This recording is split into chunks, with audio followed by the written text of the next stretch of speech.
I've played Guild Wars 2 for over 10 years now, thousands of hours into that game, and honestly, I thought I quit WoW for good. But the Burning Crusade Anniversary finally got me, and I rolled a character. I'm level 10 now. And honestly, some of this kind of blows Guild Wars 2 out of the water. And some of it makes me want to rush back to Tyria immediately. Here's what happened. Make sure you like the video and subscribe to the channel for more MMO content. Truth be told, this is not my first rodeo with World of Warcraft. Like many of you, I have played it at some point during my MMO career. The Burning Crusade, however, was special to me. The Burning Crusade was the first expansion I was actually a part of. But honestly, I had only really experienced the tail end of it. As I started playing basically during the Fury of the Sunwell patch, which was the last patch right before they released Wrath of the Lich King. So I really didn't get to experience that initial launch and that initial playthrough. And honestly, with Guild Wars 2 somewhat in a lull right now, I decided that, I'll give it a shot. I'll play it for a little bit. What I expected was to immediately hate the leveling grind, hate that there was missing systems on how to locate quests and where to go with them, and of course, all of the running, the cardio, literally everywhere. And honestly, that didn't really happen that way. Let's start by talking about what I actually enjoyed. First, the world feels more simple. I mean, I know core Tyria and Guild Wars 2 feels simple in some ways, and then picking up complexity as you get into expansion zones. However, even core Tyria has some of its own confusion, while the Burning Crusade feels uncomplicated, which is really quite enjoyable, actually. Perhaps it's because that I know that Guild Wars 2 has had a number of different systems that almost assault you as soon as you level up into level 2. I mean, I got to level 10 in Burning Crusade, and I really didn't even have to think about what I was doing. It was actually quite nice to simply just grab a quest, go kill 10 mobs, and then come back. What kind of made this fun was that, like, not every fight was a pushover. By this time in Guild Wars 2, I already would have been steamrolling everything, but in Burning Crusade, I actually had to kind of calculate this early on what I was pulling and how I was going to go through my combat, because if I ran out of mana, I would die, and if I had any kind of backups, or I had to plan these things. I had to think about my combat, which was kind of fun. I actually also very much enjoyed the fact that gaining skills, you had to go to a skill trainer, purchase them, and then you can level them up as you go, as you get higher and higher. It made for a more gradual increase in strength as I got into higher levels, and this is only just the beginning. Whereas in Guild Wars 2, it just felt like, it's like, yep, you did it, here you go, here, have some more skills, here's some more skills, and it's a little bit overwhelming, truth be told. But not everything was as enjoyable as the simplistic approach that Burning Crusade had. Okay, so this really shouldn't come as a surprise, but there were a few things that frustrated the hell out of me.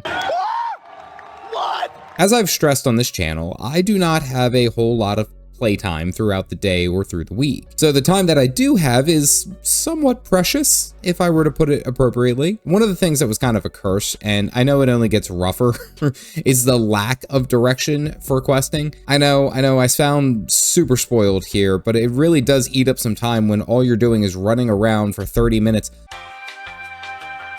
looking to complete a single quest, when in reality I wasn't even in the right spot and I was misinterpreting the text. Or where a small chain quest takes you all the way around the map and it has you going back and forth between one quest area in the town, and it's like, it would have been so much easier if all of that was wrapped up together. I do know that this is part of the charm, believe me, I do. But again, when I only have like an hour or so to put into the game, it makes me feel like I really didn't accomplish much of anything. That, of course, isn't to mention to how big the world is. And maybe I've been spoiled with Guild Wars 2 in this regard, because I know most of those maps like the back of my hand, and all of your characters on your accounts have access to mounts once you've earned them the first time. Even your fresh, newly created character. But seriously, the amount of cardio my big blue billy goat has already done is absolutely incredible. No wonder he can fight endlessly. This dude has been training for it his whole life. I know that these are small quarrels, and I want to stress that they're not massive barriers, at least not in my eyes, but these are just honest frustrations that I've had so far. But some unexpected things did happen. While the first bit of leveling felt a little bit grindy, I finally reached level 10, and that's when the talent system clicked on, and I remember the complexity and the customization of the talent tree back then. Oh my goodness. I absolutely love that. That was one of my favorite aspects of this game. You can be a hybrid of any of the specs that are a part of your class, or you can heavily specialize in one, which was such a beautiful system, and it made me feel almost like it was my personal character, like I wasn't just cookie cutter. Oh, hot damn, I love that aspect of that game. That locked me in immediately. Currently, I think I'm building towards like an elemental shaman, but maybe I could be persuaded into a resto shaman, as chain heal was a lot of fun and it's such a big deal in raids. This actually had me very excited because I remember the beauty and the complexity of the talent system that really made me appreciate Guild Wars 2's flexibility, honestly. Because you could have quite a few different builds and they could all be unique, and you could kind of be like your own little special character in Guild Wars 2. You don't have to follow the meta, you don't have to follow the most appropriate one, but you could just do what clicks with you and have fun. And that's kind of what I'm seeing here in Burning Crusade. Also, something that was funny was just all the WoW basic stuff came flooding back to me, like getting your professions and unlocking 3 secondary professions to get as I leveled, and the importance of food and water between mob pools to speed up the progress of the fights. I mean, it's like these little things that came rushing back to me, and it has been enjoyable, yeah, relaxing even. All right, so let's go ahead and straight up compare. Guild Wars 2 and Burning Crusade both have their merits, and both offer something unique that they bring to this table. If I looked at it in combat, early on I would say Guild Wars 2 easily wins out. I mean, I have a full set of skills very quickly, they feel super powerful, and I don't really have to worry about dying anywhere in open world. Just smash until I win. As I said before, Burning Crusade combat feels more calculating, precise, and much slower.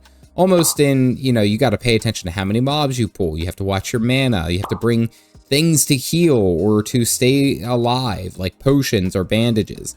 It's actually a fight, but that has its own fun built in.